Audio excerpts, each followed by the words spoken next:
Okay, good morning, my dear students, and welcome back to my YouTube channel IIT and Scare by अभिषेक जैन। तो आज हम lecture number 7 start करेंगे, जिसमें हम पहले रिलेशन पढ़ चुके थे, बेसिक ऑफ कैलकुलस पढ़ चुके थे और फंक्शन का एक लेक्चर कंप्लीट कर चुके हैं। तो मैं बोलना चाहूँगा ये फंक्शन का सेकंड लेक्चर होगा ना, ठीक है। तो फंक्शन के फर्स्ट लेक्चर में मैं आपको बता चुका था कि फंक्शन होता क्या है और फंक्शन और रिलेशन में डिफरेंस क्या होता है, जो कि हमने एक वर्टिकल लाइन टेस्ट से भी बताया था और कुछ क्वेश्चंस भी देखे थे हमने, ठीक है ना। और नंबर ऑफ़ मतलब फंक्शंस कितने हो सकते हैं, वैल्यू ऑफ फंक्शन, ये छोटे टॉपिक्स हमने सब कवर किए थे, ठीक है। अब नेक्स्ट उसी श्रृंखला में आगे बढ़ते हुए आज हम स्टार्ट करेंगे domain, codomain and range of function, ठीक है। चलिए फिर आगे बढ़ते हैं।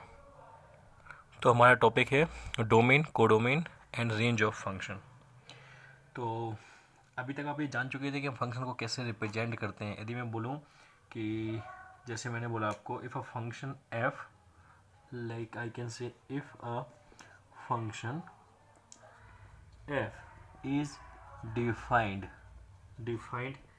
From set A to set B, then अब ऑब्जर्व करिए, इस बात को हम ऐसे भी लिख सकते थे क्या कि एफ ए टू बी, ठीक है। देन फॉर इसके लिए इसको कैसे पढ़ते हैं, F such that A to B, मतलब एफ जो है डिफाइन हो रहा है F such that set A to set B, ठीक है। समझ में आ रही बात।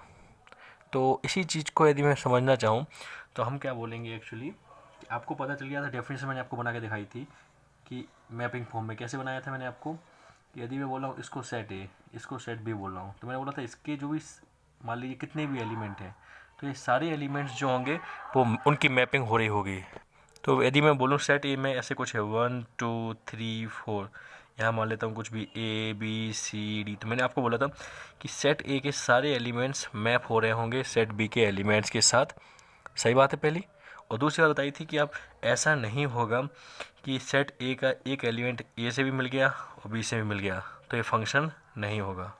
बताया था मैंने आपको, कुछ एग्जांपल भी बताए थे। तो फिर यदि मैं बोलता हूँ ऐसा कुछ है, फिर A B 1 2 3 4 A B C D, तो यदि ये फंक्शन होना है तो क्या होगा, 1 का ए के साथ मिला देता हूँ, 2 का भी ए के साथ चल जाएगा, 3 का बी के साथ, 4 का सी के साथ, ठीक है। तो मैंने आपको क्या बोला था कि जो सेट ए के सारे एलिमेंट्स हैं वो मैच होना चाहिए, उनकी मैपिंग होना चाहिए किसी ना किसी एलिमेंट के साथ, ठीक है। समझ में आ रही बात। तो यदि सेट ए के सारे एलिमेंट ही हमारे मैच हो जाएं, मैप हो जाएं, तो उसको हम फंक्शन बोलेंगे। तो आप कभी भी याद रखना कि ऐसा कुछ लिखा होगा एफ ए टू बी, ठीक है ना। तो इसमें जो सेट ए है, सेट ए हमेशा क्या होगा आपका domain of function, domain of function, ठीक है। बट रिलेशन में ऐसा नहीं होगा। क्यों नहीं होगा रिलेशन में डोमेन तभी बोलेंगे जब वो मैप हो जाएं। डोमेन में मतलब यदि मैं बोलूँ ए वाला एलिमेंट था ऐसे कुछ, ए वाला 1 2 3, मान लीजिए ए था मेरा, ऐसा कुछ एग्जाम्पल, और रिलेशन है, तो रिलेशन है तो आप समझ सकते हैं यदि लिखा हुआ है आर ए टू बी, तो यहाँ पे यदि मैं जब डोमेन लिखूँगा तो डोमेन में फोर वाला एलिमेंट नहीं आएगा। इसलिए आप कंप्लीट सेट ए को for the case of relation domain नहीं बोल पाओगे, ठीक है ना। बट फंक्शन के केस में हमेशा सेट ए जो होगा वो डोमेन ऑफ फंक्शन होगा, और कंप्लीट सेट बी जो होगा वो अगेन क्या होगा आपका कोडोमेन ऑफ फंक्शन, ठीक है, ठीक है ना। तो ये आपका जो हो गया वो क्या होगा set B codomain. And range जो होगा वो क्या होगा, रेंज होगा हमारा क्या, आप समझ सकते हो कि अब यदि मैं इस वाले एग्जाम्पल की बात करूँ तो ए वाला मेरा पहला वाला जो एग्जाम्पल था ये फंक्शन नहीं था बट ए फंक्शन था। तो आप ऑब्जर्व कर सकते हो कि यदि मैं इस सेट बी में देखूं तो सेट ए के सारे एलिमेंट्स मैच हुए हैं बट फिर भी डी बच गया है। समझ में आ रही बात, मतलब 1 2 3 4 ये सारे मैच हो गए हैं, उसके बाद भी डी बच गया है। तो रेंज में क्या करेंगे, हम रेंज में वही एलिमेंट लेंगे जो एसोसिएटेड हुए हैं, मतलब जो असाइन हुए हैं। तो कौन कौन से हुए हैं, ए सी ए बी सी, तो यहाँ पे कोडोमेन क्या हो जाती ए बी सी डी, ठीक है। और यहाँ पे डोमेन क्या हो जाएगी 1 2 3 4। तो बात समझ में आ गई आपको। कभी भी एफ ए टू बी लिखा हुआ है तो आप समझ जाइए कि जो पहला जो लिखा हुआ है ए, तो वो हमेशा क्या होगा, डोमेन ऑफ फंक्शन बता रहा है, और सेकंड जो बता रहा है वो उसकी कोडोमेन बता रहा है, ठीक है ना। और रेंज जो होगा वो हमेशा क्या होगा, वो वही होगा जो असाइंड होंगे। तो मैं बोलूँगा हमेशा कि range is the subset of codomain, ठीक है, क्लियर। तो इतना यदि आपको समझ में आ गया तो इसको मैं थ्योरेटिकली कैसे बोलूँगा सबको, ये सारे पॉइंट्स को मैं थ्योरेटिकली कैसे बोलूँगा, देखो जैसे तो आप क्या लिखोगे, पहला point, set A is called the domain of function F, ठीक है। Second point, set B is called codomain of function F, ठीक है। और थर्ड, रेंज के लिए कैसे बोलोगे आप, रेंज के लिए बोलोगे the set of all F images, ठीक है। तो एफ इमेजेस क्यों बोल रहा हूँ, क्योंकि मैंने आपको बताया था कि बी यदि ऐसा लिखा होता है ARB, तो मैंने आपको बताया था कि B is the image of A, तो मैं बोल रहा हूँ F images of all the elements of A is called मतलब एलिमेंट्स ए के एफ इमेजेस, मतलब इस फंक्शन एफ में जो इमेजेस सेट बी में आएंगी, ठीक है, तो वो हम उसको क्या बोलेंगे हमेशा, रेंज ऑफ फंक्शन एफ, ठीक है, क्लियर है। तो ये चीज़ आपको समझ में आ गई होगी थ्योरेटिकली आपको, और ऐसे हम बना के दिखा सकते हैं, ठीक है, कोई डाउट नहीं होना चाहिए। चलिए फिर देखते हैं थोड़ा आगे। तो इसी रेंज को हम एक भाषा में और लिख सकते हैं, क्या मैं बोल सकता हूँ क्या, कि range can be defined as क्या बोलेंगे हम, for all values of X, मतलब एक्स की सारी वैल्यू। तो एक्स की सारी वैल्यू किसके लिए जिम्मेदार है, वो तो हमारी डोमेन की हैं, डोमेन में मतलब। और रेंज क्या होगा, all possible values of F x, मतलब एफ एक्स की वो सारी वैल्यूज़ जो कि हर एक्स के लिए डिफाइंड हों। तो वो जो एफ एक्स की वैल्यूज़ होंगी वो हमारी किसके लिए कंट्रीब्यूट करेंगी, रेंज में, ठीक है। समझ में आ रही बात। यदि ये चीज़ समझ में आ गई तो फिर मैं आपको एक मॉडल दिखा के बनाऊँगा। जैसे देखिए आप नेक्स्ट पेज पे, जैसे मैं आपको दिखाऊँ, देखिए एक ऐसे आपको पता होगा, चक्की देखिए आपने, ऐसे समझिए एक सर्कल है, एक चक्की का एक बेल्ट है, ऐसे कुछ ये दो पार्ट है चक्की के। तो ये यदि मेरी डोमेन है तो ये क्या है मेरा, ये पूरा बाहर वाला एक कोडोमेन है, और रेंज क्या होगा, रेंज इसके अंदर है, ठीक है। तो आप समझ सकते हो क्या ये डायग्राम बनाया मैंने सही बनाया, नहीं बनाया। क्यों नहीं बनाया, क्योंकि हमारा जो फंक्शन है वो हमारा किससे चलता है, वो हमारा चलता है डोमेन और रेंज से, ठीक है। तो ये जो पट्टा था ना वो मेरे को इस पर डालना चाहिए था, ऐसा कुछ, इससे आपको थोड़ा समझने में आसानी होगी, ठीक है। एक कोडोमेन होगी, तो आप समझ सकते हो कि कोडोमेन जो है ना, एक आप बेन डायग्राम समझिए, जैसे बेन डायग्राम बताया था ना सेट्स में, बेन डायग्राम आपको पढ़ाए जाते हैं। बेन डायग्राम के हिसाब से आप देखेंगे तो एक सेट है बाहर, उसके अंदर क्या होगा, रेंज। तो रेंज क्या होगा, रेंज हमारा क्या हो गया, सबसेट हो गया किसका, कोडोमेन का, ठीक है। चलिए बहुत बढ़िया। नेक्स्ट, और जो डोमेन है ना, उसी डोमेन मतलब एक्स की जो वैल्यूज़ हैं उसके लिए जो बाई की वैल्यू मिल रही है वो क्या होगा, हमारा रेंज हो जाएंगी। समझ में आ रही बात, क्लियर। तो इससे आप समझ में आ जाएगा। और एक और सिंपल एग्जांपल लेना चाहूँ, जैसे मैंने आपको बोला, लेट्स से एक और समझ लेते हैं, चलो ABCD, और एक और बना देता हूँ यहाँ पे DPQRS, ठीक है, इनफ। अब मैं बोलता हूँ कि A है, A B है, इनमें अब F बना दिया ऊपर, तो ये क्या है, फंक्शन चल रहा है। तो मैं बोलता हूँ कि अब सेट ए के सारे एलिमेंट्स तो मैच करना चाहिए तभी तो फंक्शन होगा। तो मैंने बोला A P से मिल रहा है, B Q से मिल रहा है, और C भी Q से मिल रहा है, और D S से मिल रहा है, ठीक है। तो अभी मैं इसके लिए बात करूँ तो डोमेन देखिए, डोमेन क्या होगा, डोमेन तो हमारा पता है, यहाँ पे यदि फंक्शन है तो कंप्लीट सेट ए आ जाएगा, क्योंकि सारे एलिमेंट्स मैच होने चाहिए तभी फंक्शन ए होगा। ABCD, ठीक है, मतलब इसको बोलूँ मैं सेट ए। ठीक है, यदि मैं कोडोमेन की बात करूँ तो आपको तुरंत आंखें बंद करके बोल देना है सेट बी। तो सेट बी में कितने एलिमेंट्स हैं, P Q R S. But अब नेक्स्ट टर्म पूछूँ रेंज, अब इसको आपको आंखें खोल के देखना पड़ेगा। क्यों? क्योंकि ये वही हमारे एलिमेंट्स लेंगे हम जो एसोसिएटेड हैं with the elements of set A. तो कौन कौन से एसोसिएटेड हैं, P Q S. R associated नहीं था। Hope you understand. क्लियर? चलिए फिर नेक्स्ट देखते हैं। तो आप मैं आपको बोलूँ, जैसे मैंने बोला for y equals to F X. ठीक है, for y equals to F X आप समझ सकते हो कि x is responsible for domain. सही बात है, x जो है वो किसके लिए रिस्पॉन्सिबल है, डोमेन के लिए, क्योंकि ये कहाँ से आ रहा है, सेट इससे कैपिटल X कैपिटल Y। ठीक है, तो x जो है ना वो हमारा डोमेन के लिए रिस्पॉन्सिबल है, और एंड y जो है y is responsible for range. ठीक है, तो आप समझ सकते हो कि रेंज हम y की वैल्यूज़ को भी बोलते हैं, बट उनका सेट होना चाहिए। ठीक है ना, समझ में आ रही बात? मतलब जो वैल्यू हमारी एसोसिएटेड होंगी with all the values of set x. ठीक है, क्लियर? चलिए फिर नेक्स्ट देखते हैं अपन, एक और एग्जांपल लेते हैं। जैसे मैंने लिया example, let's say y equals to F X equals to X cube. ठीक है, मैं एक फंक्शन लिया y equals to F X equals to X cube, और मैं दो सेट्स बना रहा हूँ। Let's say this is set A, this is set B, और ये एसोसिएटेड है, ऊपर f लिखा हुआ है, तो मतलब ये फंक्शन है। मैं बोलता हूँ 1 2 3, तीन एलिमेंट हैं, बट सेट बी में है 1 2 3 ऐसे ले जाके अप टू 30 तक है, अप टू 30 तक है। तो समझ सकते हो आप कि ये जो होंगे ये क्या है आपके, यदि मैं बोलूँ y equals to F X है तो ये x है और ये y है।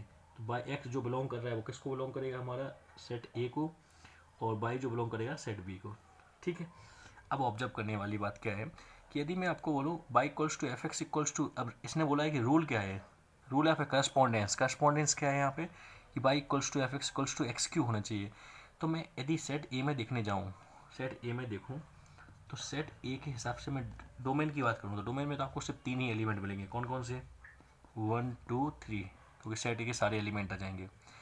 बट मैं आपको बात करूँ रेंज की बात कर लूँ या फिर को डोमेन की बात करूँ, तो को डोमेन तो आपको पता है कुछ नहीं होगा, डायरेक्ट सब उठा लो। कौन से, 1 2 3 अप टू 30 तक। अब मैं रेंज की बात करूँ तो रेंज में कौन कौन से एलिमेंट मिलेंगे, तो आप बोलोगे सर इस x की वैल्यू जब 1 है उसके लिए y की वैल्यू कितनी हो जाएगी, for x equals to 1, y कितना हो जाएगा 1 का cube, that means 1। For x equals to 2, y की वैल्यू कितनी हो जाएगी 2 का क्यू मतलब 8। जब मैं बोलूँ x की वैल्यू यदि मैं बोलूँ 3, तो y की वैल्यू कितनी हो जाएगी 3 का होल क्यू, दैट मीन्स 27। मतलब 1 जो एसोसिएट होगा 1 से, 2 एसोसिएटेड होगा यहाँ पे कोई 8 होगा 8 से, और यहाँ पे 27 होगा, तो 3 एसोसिएटेड होगा 27 से। ठीक है ना, तो रेंज में कौन कौन से एलिमेंट आएंगे, वही से 1 8 एंड 27। बात समझ में आ रही? तो आप ऑब्जर्व कर सकते हो कोडोमेन में तो 1 से लेकर 30 तक सारे आते हैं, बट रेंज में हमारे सिर्फ 1 8 एंड 27 ही आएंगे, क्योंकि वही एसोसिएटेड हैं हमारे।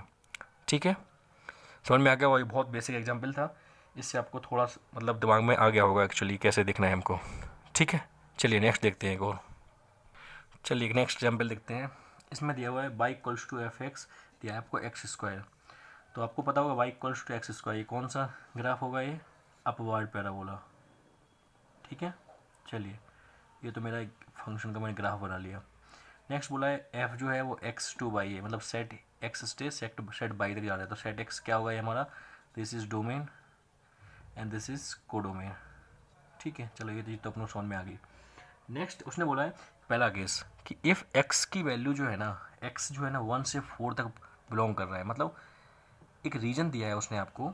देखो ये नंबर लाइन दिखाता हूँ, A1 A4। ठीक है, और समझ सकते हो ये मेरा 0 होता है। तो इसने बोला है x की वैल्यू 1 से 4 में जा रही है, तो ये x एक्सिस होती है। तो इस ग्राफ के लिए यदि मैं x की वैल्यू 1 की बात करूँ तो ये 1 होगा, और ये 4 है, तो ये 1 से 4 में तो ये ग्राफ इंक्रीज कर रहा है कि नहीं।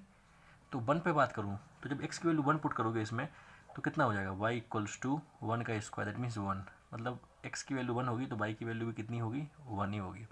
जब x की वैल्यू 4 होगी, x की वैल्यू 4 होगी तो y की वैल्यू कितनी होगी, देख सकते हो आप, 4 पे कितना हो जाएगा, y इक्वल्स टू 4 का स्क्वायर, दैट मीन्स 16, तो कितना हो गया 16। तो अब ऑब्जर्व करने वाली बात क्या है कि ऐसा कुछ ग्राफ बन रहा था, लेट्स से मैं दिखाऊँ आपको ऐसे वहाँ बना के, ऐसा कुछ बन रहा था, ठीक है, समझना इसको ऐसे, मतलब इस पे ये वाला पॉइंट कितना था, A1 और ये मेरा 16, तो x 1 से 4 बिलोंग कर रहा है, तो बाई कहाँ से कहाँ बिलोंग करेगा, ये वाला रीजन, ठीक है ना। ये कितना हो गया आंसर, 1 से 16, तो फर्स्ट केस का आंसर क्या हो गया, y बिलोंग टू 1 से 16। क्लियर है। चलिए केस 2 देखते हैं। केस 2 में बोला है इसने x बिलोंग कर रहा है -1 से 3, तो सोचिए, दिमाग लगाइए थोड़ा दिमाग से, अच्छे दिमाग से। ये -1 हो गया, ये मेरा यहाँ पे 3 आएगा कुछ, तो -1 पे वैल्यू क्या मिलेगी, बाई की वैल्यू, तो -1 का whole square, answer will be 1, मतलब पॉजिटिव वैल्यू मिलेगी ना। तो देखो ये क्या हो गया 1, और 3 पे वैल्यू कितनी मिलेगी, 3 पे क्या मिलेगी, 3 पे मिलेगा मेरा 9, मिलेगा कि नहीं। तो अब आप बताइए इसकी रेंज क्या होगी, मतलब बाई की वैल्यू क्या होगी, तो बाई की वैल्यू क्या होगी, 1 से 9 है ना, 1 से 9 है ना, गलत, क्यों 1 से 9 नहीं होगी, सोचिए दिमाग लगाइए। -1 पे वैल्यू 1 जरूर दे रहा है, बट आप सोच के देखो, ये जो ग्राफ है ना, मैंने आपको बोला था रेंज के बारे में जब फर्स्ट डे ग्राफ पढ़ाए थे थोड़ा बहुत, कि जो ग्राफ है ना वो ग्राफ कवर करेगा, तो कौन सा वैल्यू, मिनिमम वैल्यू क्या कवर करेगा, वो 0, तो बाई बिलोंग करेगा कहाँ से कहाँ तक, 0 से 9 के बीच में। और या फिर इसको ऐसे भी सोच सकते हो, मान लीजिए ए x -1 था, ए 0 है, ए 3 है, तो ऑब्जर्व करने वाली बात क्या है कि -1 पे वैल्यू तो दे रहा है कुछ पॉजिटिव वैल्यू, और 3 पे दे रहा है वो भी पॉजिटिव वैल्यू दे रहा है, बट इस 1 वाली वैल्यू से ज़्यादा दे रहा है, और 0 पे वैल्यू क्या देगा, वो बाई पे 0 देगा। तो सोच के देखो कि अब हमारा यदि ये इंटरवल है, इस इंटरवल में तो क्या क्या आता है, ये मेरी मैक्सिमम वैल्यू होगी और ये मेरी मिनिमम वैल्यू होगी। तो मैक्सिमम वैल्यू जो है ना वो तो हमारी ए वाली हो गई, देखो जो ये अपन यहाँ बना के दिखाया, वो मिनिमम वैल्यू कौन सी होगी, ए वाली 0 पे, तो वो 0 लेंगे ना कि ए वाली वैल्यू लेंगे। आपको समझ में आ गया होगा, क्लियर है, ठीक है। तो ये चीज़ें आपको समझ में आनी चाहिए कि ये कैसे हम देख रहे हैं, ठीक है, ओके। चलिए हमने आपको ग्राफ में बेसिक में बताया था, जिसने ये वो चीज़ नहीं देखी है मैं आपको बोलूँगा, पहले आप वीडियो नंबर 3 था शायद, हाँ 3 देखिए, वीडियो नंबर 3 देखिए आप, 3 या 4 जो भी था ग्राफ्स वाला, उसमें देखिए आपको आइडिया लग जाएगा, ठीक है। चलिए नेक्स्ट देखते हैं फिर, ठीक है। और इसको, इस वाले को आप ऐसे भी सोच सकते थे पहले अपन, जैसे मैं बोलूँ, देखो यहाँ पे कि ये मेरा -1 है, ये ग्राफ कुछ ऐसा बना था आपका, ठीक है, और ये मेरा 3 है, तो 3 पे ये वैल्यू, अब मुझे यदि मैं इसको -1 से 3 के लिए बात करूँ, -1 से 3 इसको मैं नंबर लाइन लेता हूँ, तो अपन को कितना ग्राफ कंसिडर करना है, देखो इतना, -1 से आगे आगे आगे आगे इतना, समझ में आ रही बात। तो अब -1 की करस्पॉन्डिंग तो वैल्यू मिल रही थी हमको 1, और 3 की करस्पॉन्डिंग वैल्यू मिल रही थी हमको 9। तो ऑब्जर्व करिए कि इस ग्राफ के लिए, कौन से वाले ग्राफ के लिए, जितना मैंने शेडेड किया है, मतलब मैं दूसरे पेन से आपको बना के दिखाऊँ, देखिए यहाँ पे दिमाग लगाइए, यदि मैं यहाँ पे बना के दिखाऊँ, देखिए ये वाला, इस ग्राफ के लिए मैं बात करूँ तो इसमें मिनिमम वैल्यू कौन सी होगी, दिस, ना कि ये वाली, वन नहीं होगा, और मैक्सिमम वैल्यू कौन सी होगी, 9, तो वही हमारा 0 to 9 हमारा उसका बाई की वैल्यू हो जाएगी। Hope you understand, clear. चलिए फिर एक नेक्स्ट क्वेश्चन देखिए, ये है इफ़ 0 to 5 क्लोज्ड इंटरवल, और ये जा रहा है 2, इसको कैसे पढ़ोगे, फंक्शन सच दैट 0 to 5 2। तो अब ऑब्जर्व करिए, मैंने आपको बताया भी कि फंक्शन A to B ऐसा लिखा होता है, तो ए, अब F लिखा है तो मान लीजिए कि सेट ए हमारा पक्का डोमेन ही होना है, और ए हमारा हमेशा कोडोमेन होना है, ठीक है। तो ऑब्जर्व करिए यहाँ पे कैसा लिखा हुआ है, ए ब्रैकेट, तो अब यहाँ पे डोमेन क्या हो जाएगी, डोमेन जो होगी वो आपकी 0 से 5, इसमें क्वेश्चन ने डोमेन एंड रेंज पूछा था, ठीक है। और कोडोमेन तो कितना हो जाएगा इसमें, कोडोमेन आपका तुरंत 2 to 13, ठीक है। चलिए, और इसने बोला है कि y equals to F X 2x+3 है, 2x+5 है। तो ऑब्जर्व करने वाली बात क्या है कि इसने बोला है कि x की वैल्यू 0 से 5 हमारा इसका इंटरवल दिया हुआ है, किसका, डोमेन का, और कोडोमेन का दिया हुआ है 2 to 13, तो रेंज क्या होगा। तो हम क्या कर सकते हैं, क्योंकि हम क्या कर सकते हैं, इसका ऐसे सोच सकते हो कि x की वैल्यू यदि मैं 0 पे सोचूं, 0 पे सोचूं तो क्या हो जाएगा, 0 पे कितना हो जाएगा, जब मैं इस फंक्शन में मतलब इस वाले में y equals to 2x plus 5 at x equals to 0 पे y कहाँ की तरफ जाएगा, 5 की ओर, और x इक्वल्स टू यदि मैं इसकी मैक्सिमम वैल्यू की बात करूँ डोमेन पे 5, तो y क्या होगा, y होगा 2 into 5 plus 5 that means 15। Clear. अब सोचने वाली बात क्या है कि जो कोडोमेन है वो तो 2 से 13 तक ही दी गई है। कोडोमेन कहाँ से कहाँ तक दी गई है, 2 to 13। समझ में आ रही बात। तो 2 to 13 दिया है, बट इसने तो 5 पे तो वैल्यू 15 दे दी है, तो हम कैसे लेंगे, हम डायरेक्ट इंटरवल ऐसे नहीं कर पाएंगे। फिर हम क्या करेंगे, हम इसको ऐसे करेंगे, खोलेंगे, देखो यहाँ पे, चलिए, तो ये होगा 0, ये 1, ये वाला 2, 3, 4, 5, ठीक है। नेक्स्ट ये कितना हो गया, 2, 3, 4 से लेके कहाँ तक जाएंगे हम, 13 तक, ठीक है। अब ऑब्जर्व करने वाली बात क्या है, जब हम x की वैल्यू में 0 लूँ तो 0 पे तो क्या हो जाएगा, ये x की वैल्यू 0 पुट करो तो ये कितना दे देगा, 5, 2, 3, 4, 5, ठीक है। x की वैल्यू, कुछ गड़बड़ किया है क्या क्वेश्चन में,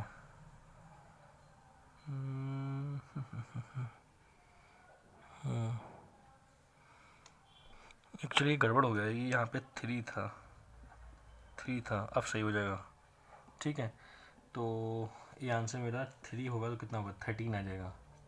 तो अब जब करोगे ये रेंज क्या आएगी, रेंज आएगी आपकी कितनी, जब आप x की वैल्यू 0 पुट करोगे तो ये हो जाएगा आपका 3, तो ये रेंज आपकी हो जाएगी कुछ 3 to 13, ठीक है। दिस इज़ द आंसर, ठीक है। अब इस बात को यदि आप ग्राफिकली देखना चाहो तो ग्राफी आप बना सकते हो, 2x प्लस 3 का ग्राफ बनाना आपके लिए बहुत आसान है, आप स्ट्रेट लाइन भी जानते हैं। तो आप सोच सकते हो यदि आप x की वैल्यू 0 पुट करोगे तो बाई कितना हो रहा है, इस बाई एक्सिस पे x 0 होता है, तो ये पॉइंट हो गया 0,3, और जब मैं बाई की वैल्यू 0 करूँ तो ये हो जाएगा -3/2, तो ये पॉइंट हो गया -3/2,0, तो ये लाइन बनेगी स्ट्रेट लाइन ऐसे कुछ, ठीक है। और ये जाना कहाँ से कहाँ तक है हमको, जब x की वैल्यू देखो, ये डोमेन है, डोमेन कहा जाता है x की वैल्यू के लिए, तो 0 से जाना है 5 तक जाना है, तो 0 पे वैल्यू कितना देगा ये 3, और 5 पे वैल्यू कितना देगा ये हमारा, जब 5 पुट किया तो 2 इंटू 5 प्लस 3 13, और 13 हमारा यहाँ पे ऑलरेडी अवेलेबल है, 2 to 13, ये हमारा कोडोमेन दिया हुआ था, ठीक है। समझ में आ रहा बात। तो ये आपका इतना रीजन आपका ये कंसिडरेशन में आ जाएगा। तो आप देख सकते हो रेंज कहाँ से कहाँ तक होगी, रेंज होगी 3 से लेके 13 तक। मैंने आपको बताया था रेंज को ऐसे भी पढ़ते हैं हम कि इस ग्राफ का बाई एक्सिस पे जो भी पोर्शन का क्या आ रहा है, इस पोर्शन कवर कर रहा है, तो कौन सा पोर्शन कवर कर रहा है, 3 से 13 में, ठीक है। समझ में आ रही बात। तो this will be the range of 3 to 13, जो मैंने यहाँ पे बना के दिखाई, वो हमारा रेंज हो जाएगा, ठीक है। चलिए फिर नेक्स्ट देखते हैं। तो मैं अब नेक्स्ट आपको बताता हूँ कुछ मेथड्स, मतलब methods for finding domain and range of function. मतलब कैसे करेंगे हम आपको बताते हैं। जैसे ये बात जो मैं बोलना चाह रहा हूँ आपको एक्चुअली जब कुछ क्वेश्चंस ऐसे होंगे जिसमें आपको डायरेक्टली आपको डोमेन रेंज नहीं दिख रही होगी, तो उसके लिए आपको कुछ मेथड्स मैं बता रहा हूँ, उसमें आप कैसे फाइंड करोगे, ठीक है। तो फर्स्ट अपन डिस्कस कर लेते हैं डोमेन के बारे में, ठीक है। चलिए डोमेन के अंदर फर्स्ट पॉइंट देखते हैं। पहला पॉइंट कि जब when given expression is under square root, मतलब ऐसा कुछ दिया हुआ है आपको, ऐसे रूट के अंदर कुछ भी, मतलब ये दिया हुआ है लेट्स से a, ठीक है।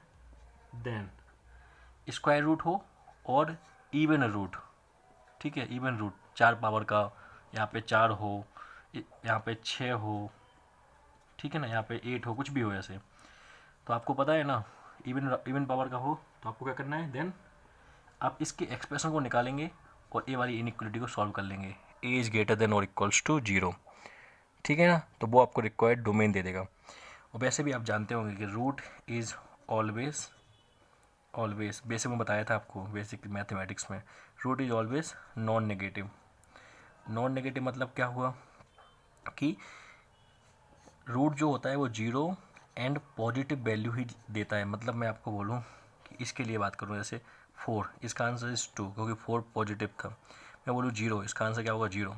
बट मैं आपसे पूछूँ -4, तो आप ये नहीं बोल सकते हो -2। समझ में आ रही बात? नहीं। तो फिर -4 का कितना होगा, इसका आंसर क्या होगा, इसका आंसर क्या होगा 2 आयोटा। तो आयोटा क्या होगा, इमेजिनरी नंबर, तो ये 2 आयोटा हो गया। समझ में आ रही बात? तो इसलिए हमारे कंसिडरेशन में नहीं आएगा। और इस स्टेप से यहाँ पे कैसे पहुँचे होंगे हम, ऐसे, इसको लिखा हुआ √4 इंटू √-1। √-1 की ये आपको पता होगा, यदि कॉम्प्लेक्स नंबर पड़ा हुआ है तो आपको पता होगा √-1 की वैल्यू इमेज आयोटा होती है और √4 की वैल्यू इज़ 2। ठीक है, इसलिए हम बताया था आपको कि root is always non negative. तो रूट के अंदर यदि स्क्वायर रूट के अंदर हमेशा कुछ भी लिखा हो उसको आप ऐसे इनइक्वालिटी सॉल्व कर लेंगे। ठीक है, तो उससे आपको क्या मिल जाएगा, उसकी डोमेन मिल जाएगी। ठीक है, अब एक और इसी के अंदर ही A first point, B point, if square root is in denominator मान लीजिए ऐसा कुछ दिया हुआ है आपको, लेट्स से f(x) दिया है 1/√a, तो क्या होगा। अब इस केस में आप √a ग्रेटर देन 0 तो कर सकते हो, बट a ग्रेटर देन और इक्वल्स टू 0 नहीं कर सकते हो। क्यों नहीं कर सकते हो, क्योंकि इक्वल्स टू 0 पे सोचो आप, इक्वल्स टू 0 पे क्या हो जाएगा 1/0, 1/0 इज़ नॉट डिफाइंड। इसीलिए जब 1/√a टाइप का एक्सप्रेशन दिया हो तो आप क्या करोगे, a is greater than 0 only. ठीक है, मतलब जब आपको ऐसे कुछ दिया है 1/√x² - 1 ऐसा फंक्शन दिया जा रहा है और बोला आपको कि इसकी डोमेन निकालिए, तो आप क्या करोगे, x² - 1 ग्रेटर देन 0। तो इसको सॉल्व करना आपको आता है, x - 1 x + 1 ग्रेटर देन 0। तो इसका क्या आंसर क्या होगा, x = -∞ to -1 यूनियन 1 से इन्फिनिटी। ये कैसे लिखा मैंने आंसर, देखो ऐसे, इसको पता है, जिसने स्टार्टिंग के लेक्चर फॉलो किया उसको पता होगा ये बात, प्लस माइनस प्लस। तो मुझे चाहिए ग्रेटर देन वाला, ए वाला रीजन, ए वाला रीजन। तो ये रीजन कहाँ से आ रहा होगा, -∞ से और कहाँ तक, -1 तक। और दोनों पे ही ओपन क्यों लिया है, क्योंकि यहाँ पे सिर्फ और सिर्फ ग्रेटर देन 0 दिया हुआ है, ना कि इक्वल्स टू 0 दिया है। ये सब आपको बेसिक में कवर अप कर चुके अपन। ठीक है, समझ में आ गई बात। तो स्क्वायर रूट के बाद मैंने आपको स्क्वायर रूट वाला पूरा टर्म बता दिया है कि स्क्वायर रूट के अंदर कोई भी चीज़ दी होगी तो हम उसको ऐसे डील करेंगे। ठीक है, चलिए नेक्स्ट देखते हैं फिर। तो डोमेन के अंदर सेकंड पॉइंट आप देखो, यदि मैं आपको बोलूँ if function is logarithm, logarithm function होता है तब क्या होता है, मतलब इस टाइप से y = log ba, log ba मतलब इसको क्या बोलते हैं बेस, इसको क्या बोलते हैं हम आर्गूमेंट। ठीक है, तो मैंने आपको ये सब लॉग में बताया था कि for log to be defined, यदि लॉग को डिफाइंड होना है तो क्या होना चाहिए, आर्गूमेंट की वैल्यू 0 से बड़ी होनी चाहिए, बेस की वैल्यू 0 से बड़ी होनी चाहिए और बेस की वैल्यू 1 के इक्वल नहीं होनी चाहिए। फिर क्या करते हैं, इन तीनों को सॉल्व करके उन तीनों का हम क्या लेते हैं, इंटरसेक्शन। ठीक है, इंटरसेक्शन लोगे तो इससे आपको क्या मिलेगा, फाइनल डोमेन। ठीक है, तो ये स्टेप आप समझ लीजिए अच्छी तरह से, क्योंकि आपको क्वेश्चंस में करने पड़ेंगे। ठीक है, चलिए सेकंड पॉइंट क्लियर हो गया होगा, नेक्स्ट देखते हैं। नेक्स्ट थर्ड पॉइंट, अब देखिए आप, यदि मैं बोलूँ दो फंक्शन दिए हैं, if domain of F x की डोमेन, मतलब मैंने बोला y = f(x) एक फंक्शन दिया है एंड दूसरा फंक्शन दिया है y = gx।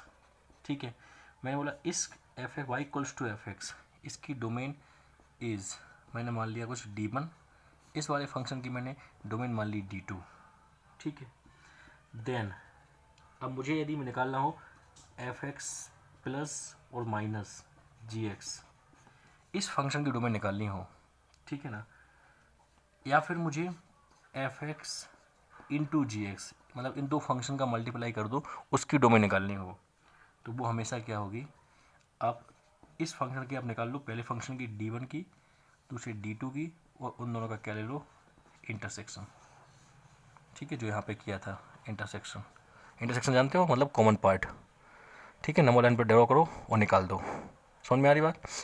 बट एक बच्चा बोलेगा कि सर प्लस माइनस और इंटू के लिए तो आपने बता दिया, देन ये हो गया ए पॉइंट, इसी के अंदर बी पॉइंट, यदि मैं बोलूँ f(x) / gx है तब क्या होगा, तो इसकी भी मैं ऐसे ही निकालूंगा कि यदि मान लीजिए एफ एक्स की मेरी D1 है और जी एक्स की मेरी डोमेन D2 है, तो इन दोनों का इंटरसेक्शन लेंगे, बट उसमें से हम वो वाला पोर्शन माइनस कर देंगे। कौन सा वाला? जिस पे मेरा जी एक्स जीरो हो रहा होगा। ठीक है, समझ में आ रही बात? मतलब जिस पे जी एक्स जीरो हो रहा होगा उसको हम हटा देंगे। मतलब कहने का मतलब क्या हुआ कि यदि आपने D1 इंटरसेक्शन D2 लिया, तो मुझे क्या करना होगा कि मैंने मान लीजिए कुछ भी आया आपका आंसर, उसमें से मैं क्या करूँगा, उस पोर्शन को हटा दूंगा। कौन से पोर्शन को? जिस पोर्शन पे जी एक्स की वैल्यू जीरो के इक्वल हो रही है। क्योंकि मैंने आपको हमेशा बताया for P Y Q to be defined, मतलब कोई भी ऐसे दिया है आपको न्यूमरेटर अपॉन डिनोमिनेटर, तो हमने बताया था क्यू की वैल्यू जीरो के इक्वल कभी नहीं होनी चाहिए, तभी हमारा मैथ्स में ये डिफाइंड होता है। तो एफ एक्स अपॉन जी एक्स है, तो जी एक्स की वैल्यू जीरो के इक्वल नहीं होनी चाहिए। ठीक है, समझ में आ रही बात? तो मुझे क्या करना होगा, D one intersection D2 minus वो वाला पोर्शन जिस पे जी एक्स की वैल्यू जीरो के इक्वल हो रहा होगा, उसको आप हटा दोगे और उससे आपको रिक्वायर्ड आंसर मिल जाएगा। ठीक है, चलिए नेक्स्ट देखते हैं फिर। ठीक है, तो अब नेक्स्ट देखते हैं हम रेंज के बारे में। तो रेंज के लिए पहला पॉइंट मैं बोल सकता हूँ कि तुमने आपको बताया था कि रेंज क्या होता है। Range of Y equals to F X, वो क्या होता है? इस कलेक्शन ऑफ ऑल आउटपुट। मतलब यदि मैं बोलूँ ए मेरा एफ एक्स है, तो ये आप यहाँ से कोई इंटर कर रहे हो, तो जो यहाँ से बाहर निकलेगा वो उसका कलेक्शन, यहाँ पे एक्स डाल रहे हैं हम, ये फंक्शन एफ था, तो इस एक्स को एफ में डाला, ये निकल के आएगा बाई। तो collection of Y of all outputs F X corresponding to each real number in the domain. ठीक है, मतलब डोमेन में जिस पे मतलब जो डोमेन में रियल नंबर है, उन रियल नंबर की करस्पॉन्डिंग ऑल दी आउटपुट्स जो निकलेंगे उनका कलेक्शन, वो क्या होगा? मेरा रेंज होगा। तो यदि मैं आपको अभी कुछ पॉइंट ऐसे आते हैं, जैसे मैंने बोला इफ़ डोमेन हम कुछ चंद पॉइंटों पे निकाल रहे हैं। चंद पॉइंट मतलब कुछ फाइनाइट नंबर ऑफ पॉइंट्स पे निकाल रहे हैं। इफ डोमेन बिलोंग कर रही है मेरी कुछ ऐसे कुछ फाइनाइट नंबर ऑफ पॉइंट्स। ठीक है, मतलब फाइनाइट नंबर ऑफ पॉइंट मतलब ऐसे कुछ 1, 5, 8। अब ये कुछ कंटिन्यूस तो नहीं है, 1, 5, 8 अलग अलग हैं। तो हम क्या करेंगे, जो फंक्शन आपको दिया है उस पर 1 पे चेक कर लेंगे, 5 पे चेक कर लेंगे और 8 पे चेक कर लेंगे। उन तीनों का कलेक्शन जो आएगा वो आपको रेंज दे देगा। तो if domain belonging to finite number of point, then range जो होगा वो क्या करेगा, बिलोंग करेगा, वो क्या होगा, सेट ऑफ इन्हीं के करस्पॉन्डिंग एफ एक्स की वैल्यूज़। ठीक है, चलिए नेक्स्ट बी में बोलता हूँ इफ़ डोमेन ऐसा कुछ है, मान लीजिए बिलोंगिंग टू आर, डोमेन मेरी रियल नंबर को बिलोंग करती है। ठीक है, या फिर मैं बोलूँ कि आर को बिलोंग नहीं करती है, आर को बिलोंग करती है बट उसमें से कुछ पॉइंट्स पे नहीं कर रही है, मतलब सम फाइनाइट पॉइंट्स इस टाइप से। लेट्स से मैंने बोला कुछ, लेट्स से आर और जीरो पे डिफाइन नहीं है, लेट्स से मतलब पूरे रियल नंबर पे, इस नंबर लाइन पे हर वैल्यू पे डिफाइन है रियल नंबर पे, बट एक पॉइंट है जीरो जिस पे हमारा डोमेन डिफाइन नहीं है। ठीक है, एक्स की वैल्यू पे डिफाइन नहीं है। तो फिर उसके उन सब केस में हम क्या करेंगे, देन हम क्या करेंगे, express X in terms of Y. ठीक है, हम क्या करेंगे, एक्स को वाई के टर्म्स में रिप्लेस कर लेंगे एंड फ्रॉम दिस हम क्या करेंगे, फाइंड वाई की वैल्यू हम फाइंड कर लेंगे फॉर उन वैल्यूज़ के लिए जिसके लिए एक्स डिफाइंड था, for X to be defined. ठीक है, मतलब कहने की मतलब क्या हुई कि हम वाई की वैल्यू निकाल लेंगे उन पॉइंट्स पे जहाँ पे एक्स डिफाइन था, बस सिंपल। ठीक है, अब एक और सी, इफ़ मैं बोलूँ domain belongs to finite interval, तो फाइनाइट इंटरवल तो आप जानते हैं क्या होता है, फाइनाइट इंटरवल दिया हो ऐसे कुछ आपको, तो ये तो मैंने आपको बताया थे, या फिर ऐसा कुछ, ये क्या होता है, कंटिन्यूस सेट। ठीक है ना, तो कंटिन्यूस सेट पे दिया हो तब कोई दिक्कत नहीं है, तब तो क्या करो, find the least and greatest value for range. ठीक है, range using maxima using increasing और या फिर मैं बोलूँ मोनोटोनिसिटी। मोनोटोनिसिटी क्या होता है, इंक्रीजिंग एंड डिक्रीजिंग फंक्शन होता है, ये अपन आगे पढ़ेंगे एओडी में, बट अभी just for the sake of convenience हम ऐसे बोल सकते हैं कि आपको ऐसा कुछ दिया है, लेट्स से 2 और 5 ये मेरा डोमेन में है, और मुझे अभी आप समझ सकते हो 2,5 इसका मतलब क्या हुआ, ये 2 और ये 5, मतलब 2 से 5 तक का पूरा इंटरवल लेगा ये, और 2 और 5 भी लेगा क्योंकि दोनों पे क्लोज है, ठीक है। तो मुझे इन दो, यदि ये मेरे x की वैल्यूज़ हैं तो मुझे ये फाइनाइट इंटरवल बिलोंग कर रहा है, तो हम क्या करेंगे, लीस्ट वैल्यू कहाँ मिलेगी, 2 पे, मतलब आप क्या करोगे, f(2) निकाल लोगे, और ग्रेटेस्ट वैल्यू वो कहाँ मिलेगी आपको, f(5) पे, ठीक है। ये दोनों वैल्यू आप निकाल लोगे, और y इक्वल्स टू क्या होगा हमारा, f(2) f(5), ठीक है। ये आपका क्या हो जाएगा, रेंज। समझ में आ रही बात। यदि ये ओपन ब्रैकेट में होता तो यहाँ पे भी हमारा ओपन ब्रैकेट आ जाता, यहाँ पे भी हमारा क्या आ जाता, open bracket. Hope this clears to all, ठीक है। अभी 2-4 क्वेश्चन करेंगे तो आपको सारे पॉइंट्स क्लियर हो जाएंगे, ठीक है। यदि आपको किसी भी पॉइंट में अभी भी कोई डाउट है, मैं आपको ये बोलूँगा कि आप इस वीडियो को फिर से एक बार देखिए, आपको सब डाउट क्लियर हो जाएंगे, ठीक है। और फिर आगे हम क्वेश्चन करने वाले हैं। चलिए नेक्स्ट, चलिए फिर कुछ क्वेश्चंस करते हैं अपन। एक्चुअली क्वेश्चन मैं यहाँ पे इसलिए करा रहा हूँ आपको क्योंकि मैंने अभी जो लास्ट में जो पॉइंट्स आपको पढ़ाए हैं उन पॉइंट्स के बेसिस पे क्वेश्चन अपन के हो जाएंगे, ठीक है। तो पहले मैं एक क्वेश्चन करा रहा हूँ आपको कुछ, और अभी आगे अपन टाइप्स ऑफ फंक्शन पढ़ेंगे तो वहाँ पे इनके बारे में डिटेल में भी पढ़ेंगे, जैसे अपन साइन फंक्शन पढ़ेंगे, अलजेब्रिक फंक्शन पढ़ेंगे, और ट्रिग्नोमेट्रिक सारे फंक्शंस पढ़ेंगे। तो ये सब फंक्शन वहाँ पे अपन पढ़ेंगे इनके बारे में डिटेल में, बट अभी हम जस्ट इसलिए करवा रहे हैं क्योंकि जो पॉइंट्स अपन ने अभी लिखे हैं लास्ट पेजेस पे कि डोमेन यदि ऐसा फंक्शन दिया हो तो डोमेन कैसे निकलती है, कुछ ऐसे दिया हो तो कैसे निकलती है, वो सब मैंने अपन को डिस्कस किए थे, तो उन्हीं के बेसिस पे मैं यहाँ पे कुछ क्वेश्चन कर रहा हूँ। तो देखिए आप, पहला क्वेश्चन बोला जा रहा है कि find domain of function 1/√(x² - 1) is. तो ऑब्जर्व करने वाली बात क्या है कि ये तो ऐसा कुछ है, देखिए कि यदि ए 1 कुछ दिया है, रूट के अंदर कुछ दिया है, तो मैंने आपको क्या बताया था, फॉर मैं बोलूँगा square root to be defined, square root to be defined in denominator. अब डिनोमिनेटर में यदि इसको डिफाइंड होना है तो क्या होगा, x² रूट के अंदर की जो भी वैल्यू है वो हमारी 0 से बड़ी होगी, ना कि greater than x² - greater than equals to 0 नहीं होगा। क्यों नहीं होगा, बताइए क्यों नहीं होगा ये बात, क्योंकि x² - 1 greater than equals to 0 हो जाएगा। तो इसको हम कैसे पढ़ते हैं, x² - 1 ग्रेटर देन 0 और इक्वल्स टू 0, इक्वल्स टू 0 पे क्या हो जाएगा, जब x की वैल्यू 1 के इक्वल आ जाएगी तो ये तो फिर 1/0 खत्म हो जाएगा पूरा। समझ में आ रही बात।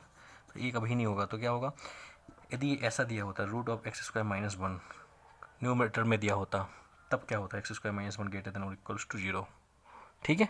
समझ में आ रही बात। तो ये चीज़ आपको समझ में आ गई होगी। तो मैं इसको कैसे पढ़ूँगा, अब इसको खोलना तो आपको आती है, x - 1 x+1 ग्रेटर देन 0, इसका आंसर क्या हो जाएगा, a-1 a1 plus minus plus, मुझे चाहिए ए वाला और ए वाला, तो x बिलोंग करेगा -∞ से -1 यूनियन 1 से इन्फिनिटी, ठीक है, क्लियर। तो ऑप्शन नंबर कौन सा मैच कर रहा है मेरा, ए विल बी द आंसर, ठीक है। और इसी बात को यदि एक चीज़ और, x बिलोंगिंग टू -∞ टू -1 लिखा हुआ है, चलो इन ऑप्शन में तो नहीं दिया था बट मैं समझाने के लिए बोल रहा हूँ, ऐसा कुछ दिया है नंबर लाइन पे कैसे बनता था, ऐसे और ऐसे, मतलब इधर का ए पूरा इधर का पूरा। तो आपको पता है पूरी नंबर लाइन को आप क्या बोलते हो, आर में से आपको इतना इंटरवल को माइनस करना पड़ता है, कौन कौन सा, यहाँ से लेके यहाँ तक, ठीक है। मतलब -1 क्लोज से लेके, क्योंकि -1 हमको नहीं लेना है, देखो -1 नहीं लेना है तो -1 क्लोज हटाना है, -1 से 1 के बीच में। तो आप समझ सकते हो कि ये जो आंसर लिखा हुआ है ऊपर वो और ये वाला आंसर दोनों ही सेम है। कभी आपको ऐसा भी लिखा हुआ ऑप्शन में तो आपको ये डील करना आना चाहिए, मतलब क्लोज इंटरवल -1 से 1, इस पूरी नंबर लाइन में से आर में से मैं इतना पोर्शन हटा दूँ इतना, तो मुझे ए वाला मिल जाएगा और ए वाला मिल जाएगा, ठीक है। समझ में आ रही बात। तो ऑप्शंस में ये सब खिलाने के लिए आपको आते हैं, जब मोर देन 1 ऑप्शंस होते हैं तब आपको ऐसी ऐसी चीज़ें देखने मिलती हैं, ठीक है। तो ये समझ में आ गया होगा। चलिए सेकंड क्वेश्चन देखते हैं। क्वेश्चन नंबर 2 देखिए। अब इस क्वेश्चन को करने के लिए वो अप्रोच देखो, अप्रोच क्या है, ये दिया है इसने f(x) = log 2x+3 upon x² + 3x+2। एक बच्चा बोले कि सर ये तो इस टाइप से है, gx अपॉन hx, मतलब एक ऊपर एक अलग फंक्शन है, कौन सा फंक्शन है, लॉग फंक्शन, और नीचे एक जो अलग फंक्शन है वो कौन सा फंक्शन है, वो हमारा है एलजेब्रिक फंक्शन, क्वाड्रेटिक फंक्शन। तो क्या करेंगे फिर हम, कोई बात नहीं, इसकी अलग, इसकी निकालो d1, इसके अलग निकालो d2, फिर हम क्या करेंगे d1 d2 इनका हम क्या लेंगे इंटरसेक्शन, उसमें से हम वो वैल्यू हटा देंगे जिसके लिए hx हमारा 0 हो रहा होगा। समझ में आ रही बात, बस करके देख लो। तो फर्स्ट पहले हम लॉग वाले के लिए करते हैं। तो लॉग वाले को कैसे करेंगे अपन, log 2x+3, तो इसका बताया मैंने आपको, बेस, इसको बेस बोलते हैं, इसको आर्गूमेंट बोलते हैं। तो बेस की वैल्यू 0 से बड़ी होनी चाहिए, आर्गूमेंट की वैल्यू 0 से बड़ी होनी चाहिए, और बेस की वैल्यू 1 के इक्वल नहीं होनी चाहिए। तो जब 2 तो हमेशा 0 से बड़ा होगा, मतलब यहाँ पे x बिलोंगिंग टू r आएगा। यहाँ पे 2 कभी 1 के इक्वल नहीं होगा, s सही बात है, मतलब x बिलोंगिंग टू r, मतलब x+3 ग्रेटर देन 0। इसका क्या मतलब हुआ, x की वैल्यू -3 से बड़ी होनी चाहिए। तो इन तीनों का आप इंटरसेक्शन लोगे तो क्या मिलेगा आपको, देखो दो तो आपको क्या बोल रहे हैं कि सर, एक बोल रहा है -3 से बड़ा चलो, और दो बोल रहे हैं आपको कि पूरी मतलब ये क्या है, x बिलोंगिंग टू r मतलब पूरी नंबर लाइन लेके चलो। तो इन तीनों का इंटरसेक्शन लोगे तो क्या मिलेगा आपको, यही वाला।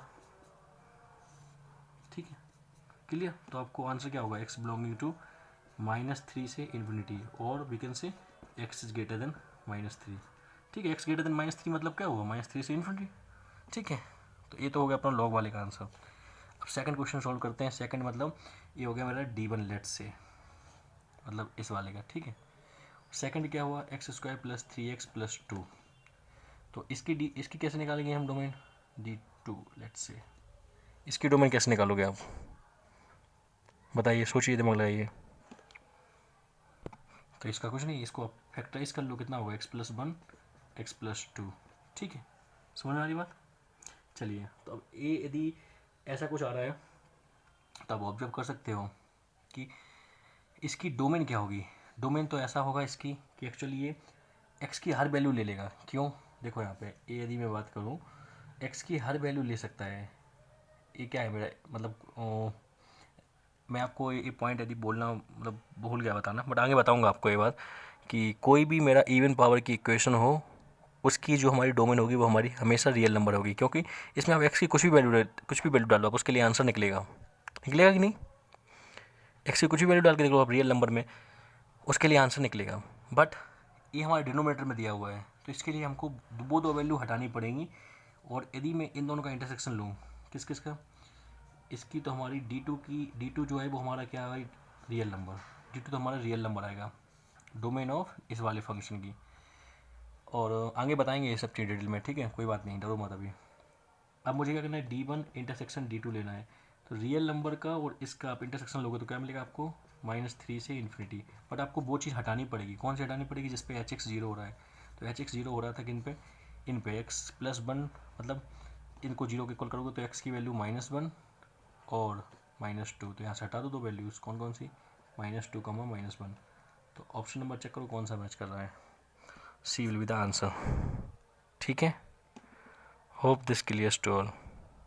नहीं है अभी ये वाला कि ये कैसे हुआ, x की वैल्यू यहाँ पे हम सोच सकते हैं, दिमाग लगाइए आप। देखिए डोमेन क्या होता है, domain is the set of all the values of x for which function is defined. तो आप सोचो x की कुछ भी वैल्यू डालो, इसके लिए तो फंक्शन डिफाइन हो जाएगा, ये तो क्वाड्रेटिक फंक्शन है ना।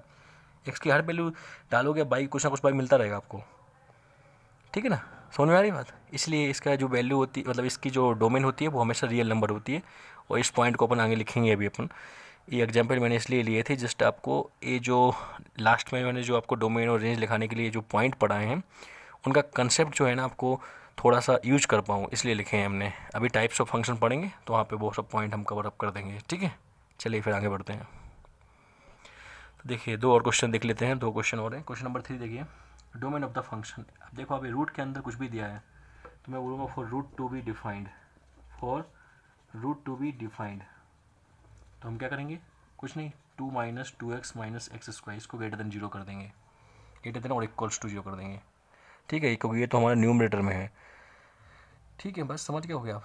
तो कुछ नहीं करना है आपको, इसको ट्रांसप्लेट कर दो, मतलब माइनस से बाहर निकालो तो कितना होगा, x square plus 2x minus 2, वो माइनस बाहर जाएगा तो वो इसको इसकी इनइक्वलिटी को चेंज कर देगा। ये सब पॉइंट मैं आपको इनइक्वलिटी पढ़ाया था सेकंड लेक्चर में, वहाँ पे सब कवर अप कर चुका हूँ, कैसे सॉल्व करते हैं और कैसे करते हैं। तो इसके 2 रूट्स निकलेंगे और जो भी रूट्स होंगे अब सॉल्व करना, ये आएगा 2 रूट्स, -2 प्लस ये होगा, एक आएगा -1 प्लस √3 और एक रूट निकलेगा आपका इसका ऐसा कुछ x माइनस -1 माइनस √3, ठीक है, greater less than equals to 0।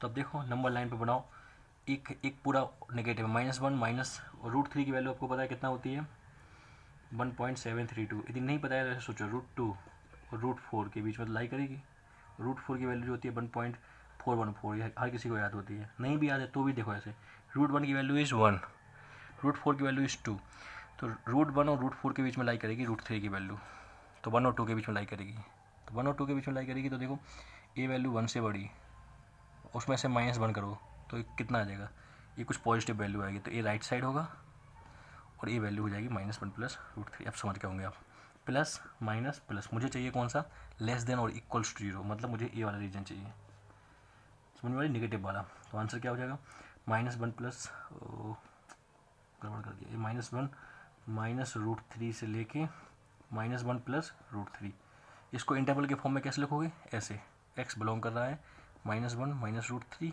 ये बात को कैसे लिखोगे इंटरवल के फॉर्म में, और -1 plus √3, this will be your answer, B will be the answer, ठीक है, क्लियर।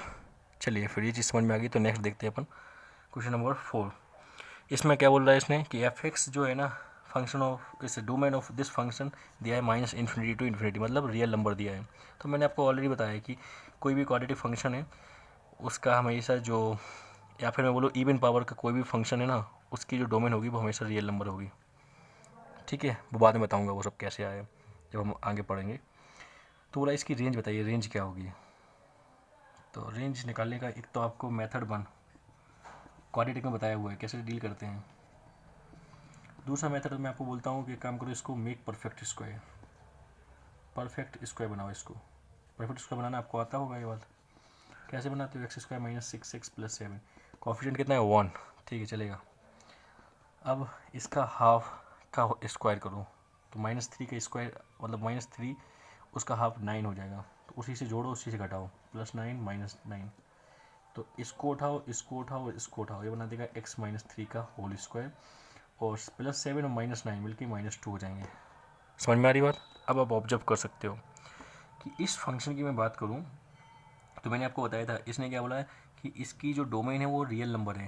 तो इससे आपको हिंट क्या मिली कि जो डोमेन है ना वो क्या है, एक इंटरवल है, मतलब इंटरवल को बिलोंग कर रही है। तो रेंज जो है ना वो क्या करेगी, वो एक इंटरवल को ही बिलोंग करेगी, बट वहाँ पे करेगी जहाँ जहाँ डोमेन डिफाइंड हो, मतलब x की वैल्यू डिफाइंड हो। तो x की तो यहाँ पे हर किसी वैल्यू के लिए डिफाइन है, तो f(x) कहाँ कहाँ डिफाइन होगा। तो सोच लो बस इस फंक्शन के लिए, ये देखो ये है हमारा स्क्वायर, मतलब तो यहाँ पे x की कुछ भी वैल्यू डालो आप, मिनिमम वैल्यू क्या ले सकते हो आप, x की वैल्यू जब 3 लोगे आप, ये क्या हो जाएगा, ठीक है, तो x की वैल्यू 3 लोगे तो इसकी मिनिमम वैल्यू क्या हो जाएगी, @x = 3, इसकी मिनिमम वैल्यू कितनी हो जाएगी -2, ठीक है ना, क्योंकि 3 पे ये हमारा ये 0 हो जाएगा, ठीक है। और एट मैक्सिमम वैल्यू की बात करूँ तो आपको पता है ये जो फंक्शन है ना, ये हमारा फंक्शन x = 3 पे 0 हो जाएगा, उसके बाद x की हर वैल्यू ले लेगा इन्फिनिटी तक, तो मैक्सिमम वैल्यू इसकी क्या हो जाएगी, मैक्सिमम वैल्यू इज़ इन्फिनिटी। तो इसका आंसर क्या होना चाहिए, -2 से इन्फिनिटी, इसकी रेंज होना चाहिए। तो कौन सा ऑप्शन मैच कर रहा है, गड़बड़ है, ऑप्शन गड़बड़ है, यहाँ पे -2 होना चाहिए था, सॉरी, ठीक है ना, this will be your answer, ठीक है, क्लियर है। चलिए एक क्वेश्चन और करते हैं इस बात पे। देखिए ये क्वेश्चन दिया है आपको, find the domain of, question number कौन सा होगा ये 5, ठीक है। मुझे इस फंक्शन की डोमेन निकालनी है, तो ऑब्जर्व करने वाली बात क्या है, यहाँ पे 3 रूट्स हैं, स्क्वायर रूट है, ये 1, ये मेरा सेकंड और ये मेरा थर्ड।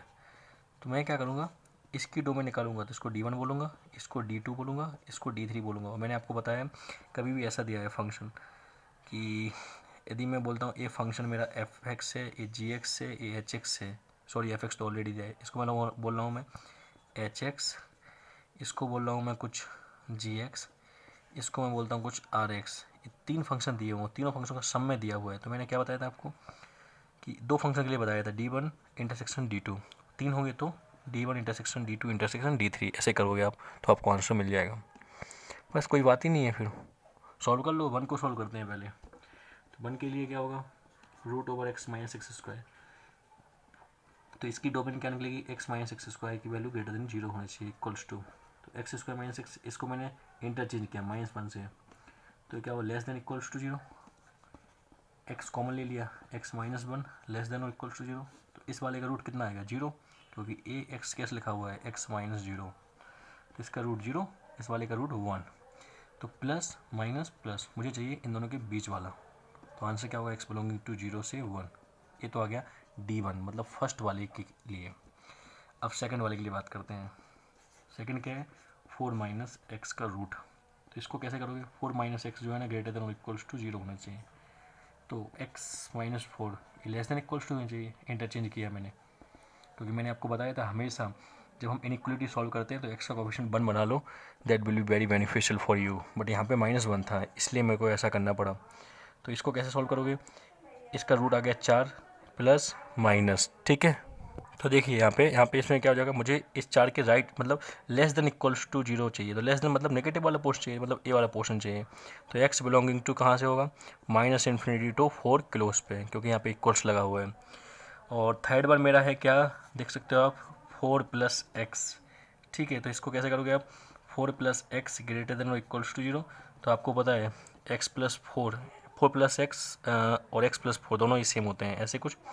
तो ये कितना हो जाएगा, ये -4 है, मुझे इससे आगे आगे चाहिए इधर वाला प्लस माइनस। तो इसका आंसर क्या होगा, x बिलोंगिंग टू -4 से ∞, ठीक है। समझ में आ गई बात।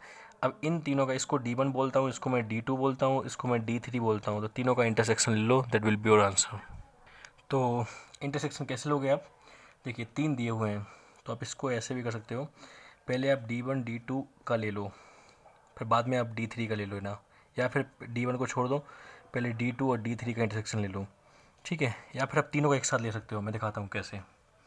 देखिए यहाँ पे ये मेरा है 0 से 1, एक नंबर लाइन बनाई मैंने, ठीक है। ये बोलता है कि 0 भी लेना है, 1 भी लेना है, ठीक है। चलिए ये मेरा पहला वाला हो गया। और यदि आपको इन सब चीज़ में दिक्कत है, मैं आपको बोलूँगा कि प्रैक्टिस करो, क्योंकि ये बहुत इंपॉर्टेंट है। और D2 बोलता है कि मेरे 4 से पीछे, तो इधर का। D2 वाला बोलता है इधर चलो, 4 के इधर इधर चलो। और D3 वाला बोलता है मेरा कि -4 से आगे आगे चलो, तो -4 से आगे आगे चलो, मतलब इधर सब कुछ। तो अब इन तीनों में कॉमन रीजन कौन सा है, यही वाला। समझ में आ रही बात, क्लियर। तो आंसर क्या हो जाएगा आपका, answer will be x belonging to 0 से 1, ठीक है। तो ऑप्शन नंबर कौन सा मैच कर रहा है 0 से 1 में, तो ऑप्शन नंबर में कौन सा मतलब -4 नहीं, D इज़ द आंसर, ठीक है। 0 से 1, अच्छा यहाँ पे 4 लिखा था क्या, 1, ठीक है। 1 जो भी है, 0 से 1 आंसर है, तो D इज़ द आंसर, ठीक है, क्लियर। तो आपको समझ में आ गया होगा हम कैसे करना है, ठीक है। तो जो पॉइंट्स मैंने आपको लिखा है उन पॉइंट्स को अच्छी तरह समझिए। और मैं बोलूँगा कि यदि आपको अभी भी डाउट है उन किसी भी पॉइंट्स में, तो आप मेरे से कमेंट सेक्शन में पूछ लेना, मिनट मेंशन करके।